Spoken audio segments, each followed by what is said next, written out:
और अब बात एलएसी पर भारत और चीन के विवाद की। एलएसी पर गश्त को लेकर भारत और चीन के बीच समझौता हुआ है। पीएम मोदी के ब्रिक्स सम्मेलन से पहले दोनों देशों के बीच इस समझौते को बेहद अहम माना जा रहा है, लेकिन क्यों, इस रिपोर्ट में जानिए।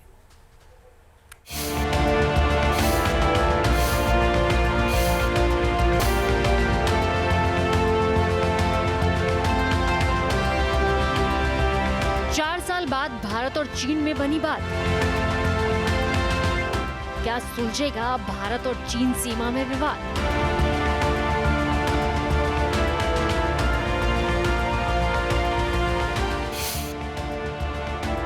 साल 2020 में एलएसी पर तनाव के बाद पहली बार भारत और चीन किसी बड़े समझौते की तरफ बढ़ा है।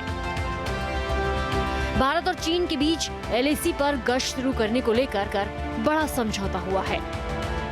भारत की मांग के आगे आखिर चीन को झुकना पड़ा है। भारतीय विदेश मंत्रालय के मुताबिक पिछले कई हफ्तों से भारत और चीन के अफसर इस मुद्दे पर बातचीत कर रहे थे। सेना के अफसर भी बातचीत में शामिल थे। अब दोनों देश एलएसी पर गश्त फिर से शुरू करने पर राजी हुए हैं।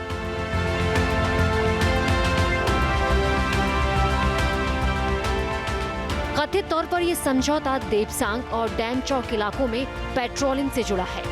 Over the last several weeks, Indian and Chinese diplomatic and military negotiators have been in close contact with each other in a variety of forums. And as a result of these discussions, agreement has been arrived at on patrolling arrangements along the line of actual control in the India-China border areas, leading to disengagement and a resolution of the issues that had arisen in these areas in 2020, and we will be taking the next steps on this.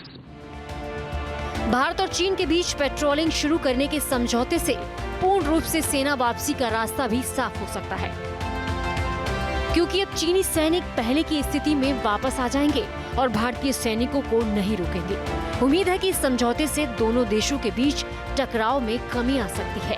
हालांकि जानकारों का मानना है कि चीन सिर्फ दिखावा कर रहा है, क्योंकि रूस में 22 अक्टूबर से ब्रिक्स सम्मेलन शुरू हो रहा है और इसमें पीएम मोदी और शी जिनपिंग की मुलाकात हो सकती है। उससे पहले चीन एलएसी पर पेट्रोलिंग शुरू करने के इस समझौते से माहौल अनुकूल करना चाहता है। चीन पर इसलिए भी भरोसा करना मुश्किल है, क्योंकि एक तरफ वो गश्त पर राजी होने की बात कर रहा है, तो दूसरी तरफ उसने सीमा पर इंफ्रास्ट्रक्चर का निर्माण किया है। सीमा से अपने सैनिकों की वापसी की भी उसकी कोई मंशा नजर नहीं आती है। फिलहाल अब सबकी नजरें ब्रिक्स समिट में पीएम मोदी और शी जिनपिंग के शामिल होने पर टिकी है। अगर चीन चालबाजी नहीं करता और समझौते को प्रभावी ढंग से लागू करने में सफल होता है, तो सीमा पर तनाव कम होने का रास्ता निकल सकता है। Team news nation. News nation अब व्हाट्सएप पर खबरों की ताजा अपडेट के लिए न्यूज नेशन के इस क्यूआर कोड को स्कैन करें।